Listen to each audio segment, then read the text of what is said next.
Doctor Sanjayrao Tayde Patil, संस्थापक अध्यक्ष, महाराष्ट्र इंग्रजी शाळा संस्थाचालक संघटना व महाराष्ट्र राज्य शिक्षक सेना राज्य उपाध्यक्ष। महाराष्ट्र राज्यामध्ये ज्या समग्र शिक्षाच्या हेडमधून, ज्या समग्र शिक्षामधून केंद्रातून आलेला निधी हा संपूर्ण शिक्षण क्षेत्रावर खर्च होतो आणि ज्यांच्या हातातून हा खर्च होतो तीही मंडळी इथं बसलेली आहे। म्हणजे संपूर्ण शिक्षण क्षेत्राला चालवणारी आणि त्यांना निधी पुरवणारी दानशूर मंडळी ही आहे आणि गेल्या 20 ते 25 वर्षापासून या मंडळीला उपासमारीला सामोरं जावं लागतं। जी अधिकारी मंडळी शिक्षण खात्यात काम करतात, जे कर्मचारी काम करतात, मग तो शिक्षक असेल, तो मुख्याध्यापक असेल, तो गट शिक्षण अधिकारी असेल, शिक्षण अधिकारी असेल, विस्तार अधिकारी असेल, शिपाई असेल, त्यांचा सगळ्यांचा पगार ह्या लोकांच्या हातातून निघतो आणि ज्यांच्या हातातून निघतो तीच अधिकारी मंडळी खरं तर यांच्यासाठी आतापर्यंत पोटतिडकीनं भांडायला हवी होती, उभं राहायला हवी होती, पण दुर्दैवानं असं घडू शकलं नाही। परंतु एकनाथ शिंदे साहेब मुख्यमंत्री असताना त्यांच्या ही गोष्ट लक्षात आली, किंबहुना या लोकांनी सगळ्यांनी जाऊन त्यांना ही गोष्ट समजावून सांगितली आणि म्हणून शिंदे साहेबांनी त्यासाठी एक समिती तयार केली आणि उद्या 3 वाजता या समितीचा बैठक लावली आणि तो अहवाल सादर होणार आहे। तर निश्चितपणाने आम्ही आमच्या महाराष्ट्र राज्य इंग्रजी शाळा संघटना आणि महाराष्ट्र राज्य शिक्षक सेनेच्या वतीनं शिंदे साहेबांनाही भेटू, त्याचबरोबर त्या समितीत असलेले जे काही सभासद आहेत, पदाधिकारी आहेत, त्या सर्व पदाधिकाऱ्यांना देखील आम्ही विनंती करू की या सर्व माता भगिनींना, या सर्व अन्यायपीडित लोकांना न्याय मिळावा।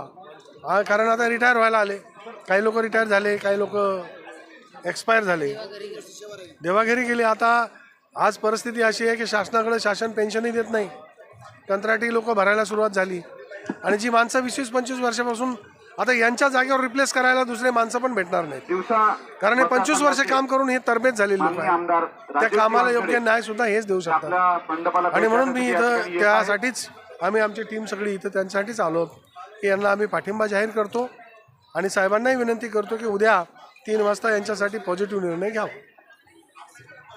सर्व मागे उभे असलेल्या माझ्या बांधवांना विनंती आहे, मिळाला पाहिजे या दृष्टीनं या अधिवेशनात माननीय मुख्यमंत्र्यांची भेट घेऊन याविषयी काय करता येईल, काय ठोस निर्णय घेता येईल यासाठी तुमच्या सर्वांसाठी म्हणून हा एक प्रयत्न मी करणार आहे आणि या प्रयत्नाला यश मिळावं असं परमेश्वराच्या मी प्रार्थना करतो।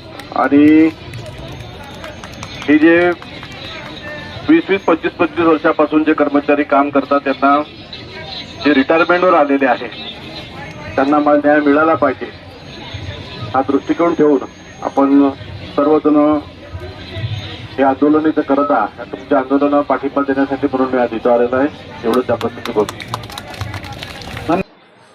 नमस्ते, मी वैशाली शिंदे, समग्र शिक्षा अभियान कर्मचारी संघटना जी आहे संघर्ष समिती त्याच्या प्रतिनिधी म्हणून मी बोलते आहे।